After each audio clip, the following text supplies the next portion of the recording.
Salam sejahtera Malaysia, terima kasih kerana menonton video-video dalam channel ini. Sebelum kita mula, jangan lupa untuk tekan tombol subscribe, share, like dan komen. Let's go! Salam sejahtera dan salam perpaduan kepada seluruh rakyat Malaysia. Berita panas hari ini dipetik dari Malaysia Kini bertajuk PM arah siasat, berasuah tak berani disentuh sesiapa.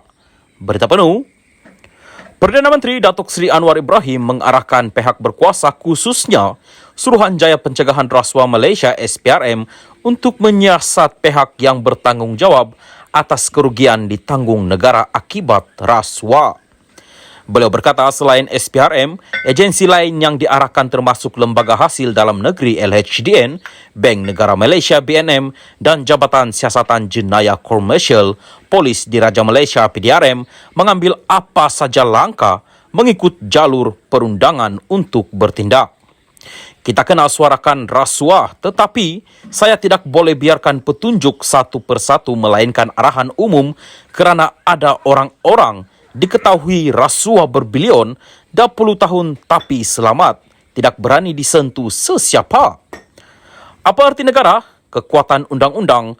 Kalau kita minta polis, LHDN ambil tindakan di bawah, tapi yang di atas itu terlepas dan kumpulan harta itu puluh-puluh bilion ringgit. Itu sebab maka saya bagi arahan umum dan saya harap rakyat tak kira parti, tak kira kaum bagi sokongan terhadap tindakan ini, katanya selepas menghadiri program Aidilfitri Malaysia Madani Dataran Merdeka di Kuala Lumpur hari ini.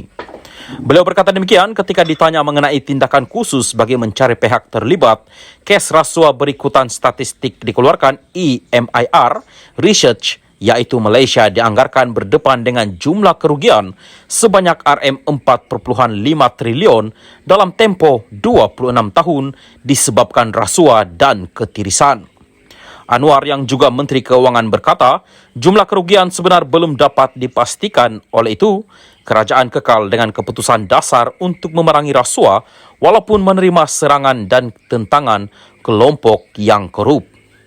Saya jadikan ini sebagai suatu keputusan dasar yang sangat serius, walaupun mendapat serangan ataupun percubaan kelompok-kelompok, terutama yang kaya tak apa, tapi yang korup, yang harta berbilion-bilion di dalam dan luar negara, yang menyorokkannya, itu mereka nampaknya kumpul kekuatan untuk lawan. Saya sudah ambil satu keputusan dan tekad masalah Malaysia ini mesti diselamatkan daripada penyakau-penyakau ini dan ini memerlukan tekad politik yang jelas, yang tegas. Bukan soal kaum, bukan soal penganut agama berbeza, ini soal karakter, soal akhlak, soal nilai. Walaupun dipermainkan, saya faham masalah ini dan kita mahu rakyat faham dan bersama menyerang dan menghentikan rasuah, katanya. Program Aidilfitri Malaysia Madani Dataran Merdeka yang dianjurkan Jabatan Agama Islam Wilayah Persekutuan Jawi bersama gabungan masjid dan surau Jumaat di wilayah-wilayah Persekutuan serta Majlis Agama Islam Wilayah Persekutuan MAIWP itu menghimpunkan 120 masjid dan surau terpilih bagi menyediakan gerai jamuan dalam menyantuni tetamu daripada pelbagai lapisan masyarakat. Program itu turut dihadiri Menteri di Jabatan Perdana Menteri, Hal Ehwal Agama, Datuk Dr. Muhammad Naim Mokhtar, Datuk Bandar Kuala Lumpur, Datuk Kamarul Zaman, Mat Saleh dan Pengarah Jawi, Datuk Muhammad Ajib Ismail. Sekian berita Salam Malaysia Madani. Salam sejahtera dan salam perpaduan. Berita seterusnya, SPRM dedah ada agensi kerajaan abai lebih 500 laporan salah laku. Berita penuh, Ketua Pesuruhjaya Suruhanjaya Pencegahan Rasuah Malaysia SPRM Azam Baki mendedahkan bahawa beberapa agensi kerajaan mengabaikan lebih 500 laporan salah laku kaki tangan mereka walaupun pihaknya mengesyorkan untuk mengambil tindakan.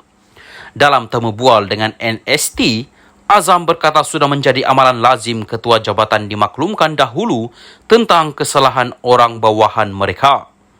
Azam juga mendedahkan bahawa beberapa laporan itu bertarik lebih sedekad lalu. Berdasarkan statistik daripada 533 laporan, sebahagian besar 125 membabitkan jabatan-jabatan polis, manakala di tempat kedua adalah jabatan pengangkutan jalan raya. Laporan mengenai salah laku itu juga melibatkan mahkamah, pejabat Perdana Menteri, pihak berkuasa agama, hospital dan jabatan kesihatan, serta universiti. Bagaimanapun, Azam berkata jumlah besar laporan berhubung polis boleh difahami memandangkan jumlah anggota penguat kuasanya yang besar. Menurut Ketua Pesuruhjaya itu, sejak agensi anti rasuah ditubuhkan pada 1967, lebih 10,000 laporan dikemukakan kepada beberapa ketua jabatan kerajaan. Siasatan kami terlebih dahulu tertumpu kepada rasuah. Jika kami menemui unsur-unsur salah laku, menjadi kewajipan kami untuk melaporkannya kepada ketua jabatan. Mereka kemudian akan melaporkan semula kepada kami, mengesahkan bahawa mereka menerima laporan itu, katanya. Susulan itu, Azam menjelaskan bahawa jawatan kuasa terdiri daripada beberapa ketua jabatan terpilih akan dibentuk dan ditugaskan untuk mengendalikan perkara tersebut. Jawatan kuasa ini yang akan meneliti laporan kami. Mereka akan memutuskan jika laporan kami mempunyai merit. Jika tidak, mereka boleh menutup sahaja kes itu kerana ia bukan satu jenayah. Kes jenayah akan dibawa ke mahkamah, tetapi kes salah laku akan disemak oleh jawatan kuasa, tambahnya. Merujuk kepada Perlembagaan Persekutuan yang menyatakan bahawa ketua jabatan boleh memutuskan tindakan yang akan dikenakan terhadap kaki tangan yang ingkar, Azam berkata, pekeliling mengenai perkara tersebut telah dihantar. Bagaimanapun, katanya, ramai ketua jabatan yang memilih untuk mengabaikan laporan tersebut. Pekeliling itu memang ada. Kalau tidak silap, sejak saya menyertai perkhidmatan itu pada 1984. Sudah 39 tahun dan saya akan bersara tidak lama lagi. Ketua jabatan tidak seharusnya lupakan pekeliling itu. Ramai yang hanya mengabaikannya laporan SPRM. Dan kami menghantar surat untuk mengingatkan mereka. Mereka kena ambil tindakan kerana ia adalah pekeliling ketua setiausaha, bukan pekeliling saya. Kita ikut arahan sahaja, katanya lagi. Mengulas pendedahan Azam itu, Menteri Pengangkutan Anthony Lok berkata kementeriannya yang menyelia jabatan pengangkutan jalan akan memberikan kerjasama penuh. Katanya, pihaknya akan mengatur temu janji untuk berjumpa dengan Ketua Pesuruhjaya itu. Saya tiada maklumat sebab ini laporan media pagi ini. Namun sebab dia, Azam, ada sebut tentang agensi dan jabatan di bawah MOT, saya akan pohon janji temu dengan KP SPRM untuk bertemu beliau dan dapatkan laporan lanjut, katanya.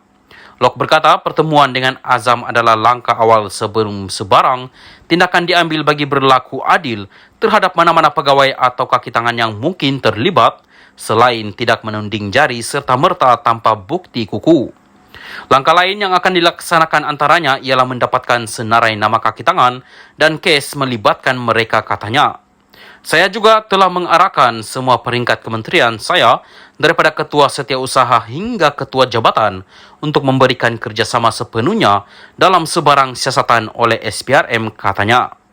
Lok juga berikrar bahawa tindakan segera akan diambil jika terdapat bukti yang mencukupi tentang salah laku berkenaan. Bernama pula memetik Menteri Dalam Negeri Saifuddin Nasution Ismail sebagai berkata bahawa kementeriannya akan meneliti pendedahan SPRM tersebut. Kami akan meneliti laporan berkenaan dan lihat penambahbaikan yang boleh dijalankan. Kita tidak harus mempunyai sindrom penafian terhadap laporan itu dan ia juga tidak harus merentap moral PDRM, katanya. Saifuddin berkata masih terdapat ruang untuk penambahbaikan dalam usaha meningkatkan integriti pasukan keselamatan terbesar negara itu dan PDRM harus menjadi institusi yang diyakini rakyat. Sekian berita Salam Malaysia Madani.